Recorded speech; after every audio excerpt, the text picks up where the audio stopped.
După cum v-am spus, ea este Sara, care a fost operată de transpoziție de vase mari.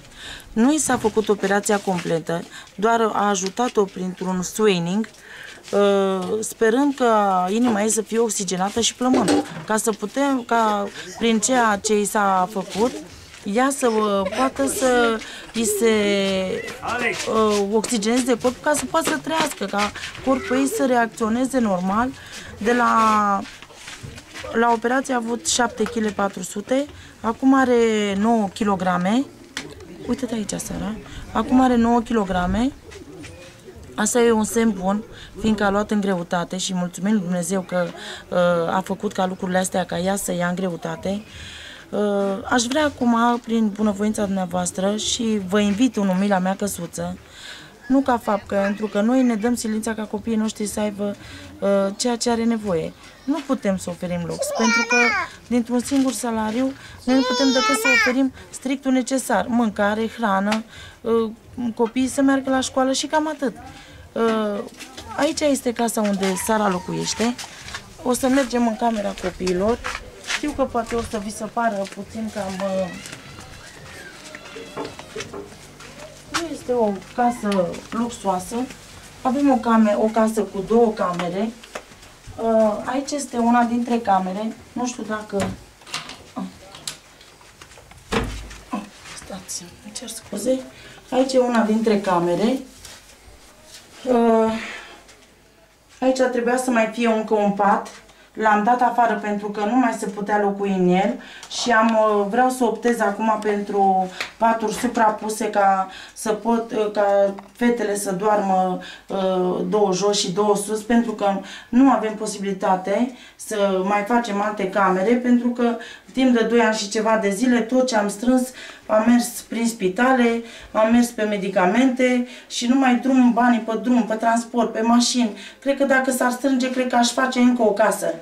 Câți bani am dat pe transporturi, atât în București până la Târgu Mureș.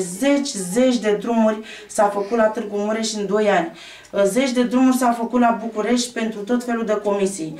Și nu vă mai spun la județeană de câte ori am fost pentru tot felul de acte care mi s-au cerut. La un moment dat nimeni nu mai dădea crezare. Și de aceea nu am putut să mai ofer condiții la copii. Dar, cum am spus, ne-am obișnuit să trăim și în bine, și în lipsuri, și în belșug, și în sătui, și flămânzi. Ne-am obișnuit și copiii mei mi-am învățat așa, pentru ca ei, când vor fi mari, să învețe să trăiască. Copilul care este împuibat nu va înțelege când va trece prin probleme. Copiii mei sunt învățați, știu să accepte și să trăim așa cum Dumnezeu a îngăduit în viața noastră. O să mergem și în camera cealaltă. Intră tu în cameră.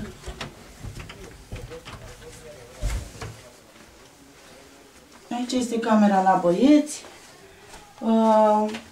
Nu prea avem lux. Asta este condițiile pe care momentan pot să le ofer copiilor mei. Sper ca Dumnezeu, care este plin de milă și de îndurare, la un moment dat în viața noastră, El să ne pregătească tot ceea ce avem nevoie. Chiar dacă aici trăim într-o casă mică, știu că în cer avem o casă mult mai mare, care de acolo nu vom duce nici un fel de lips și lacrimile noastre acolo în cer se va șterge. După cum am spus, noi ne ocupăm cu grădinăritul. Când nu este posibilitate, pun acolo roșii, vinete, ardei și mergem și le vindem și cu astea pot să-mi câștig pâinea la copii fără să mă duc să apelez la bunăvoința cuiva. Știm să trăim și în lipsuri și în sărăcie, după cum v-am spus, și acum o să... Vă mulțumesc pentru că ați avut amabilitatea să intrați în umila mea căsuță și dat fiind că toate lucrurile astea le-ați văzut, veți judeca așa cum ați făcut-o de atâtea ori și ați făcut mult bine. Sper că cu ajutorul Dumnezeu să ne ajutați și pe noi, văzând din pasul în care suntem, pentru a trece și pentru a oferi și Sarei tratamentul necesar și condiția în care și ea atâta zile cât o avea de la Dumnezeu, să trăiască împreună și în sânul familiei. Pentru asta îi mulțumesc Dumnezeu că suntem o familie, îi mulțumesc Dumnezeu pentru căsuța care o avem, îi mulțumesc Dumnezeu că suntem toți împreună. Și Dumnezeu să vă binecuvinteze pentru orice decizie și hotărâre veți lua referitor la problema lui Sara și la problemele din familia mea. Dumnezeu să vă binecuvinteze și Dumnezeu să vă apere, să vă plutească în toate zilele dumneavoastră cât veți trăi pe acest pământ. Amin.